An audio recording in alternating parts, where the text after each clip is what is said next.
Hi, this is Scott Garibay, and today we're going to talk about American politics, and basically, I want to talk about Bill Maher chopping down a fallacy that's been talked about a lot, right? And one of the things that's really interesting is we are at a point where numbers are utter garbage. Nobody trusts any numbers on anybody's side, but there are these patterns, and we still have logic, and they're very powerful, right? One of the things that's been kind of rolling around, and you hear this stuff just repeated, like news source after news source after news source, and one of them was like, well, they were like, well, Kamala has really had her back to the wall, right? She comes in, she has 3 months to tell the people who she is, and she just really didn't have enough time to explain to people who she was. And I was really impressed. Bill Maher jumps in, and so one of his speakers, squawks this nonsense that's been going around, and he says, no, absolutely not. Kamala Harris did not need another day.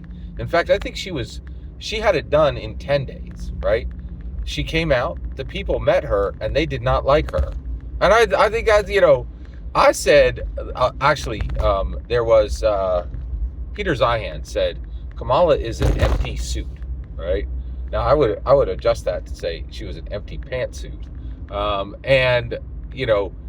And basically, all she was an incredibly self-ambitious,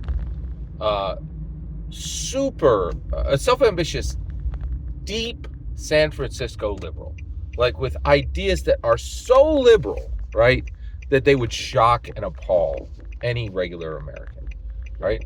So I think Bill Maher absolutely called this 100% spot on. Nobody needed another day to figure out who Kamala Harris was.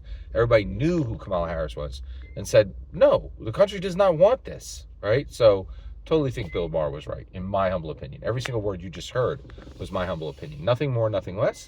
The important part is when I get to hear your humble opinion, when you get in the comments and send your traffic. Please consider subscribing and have a fetch millennium.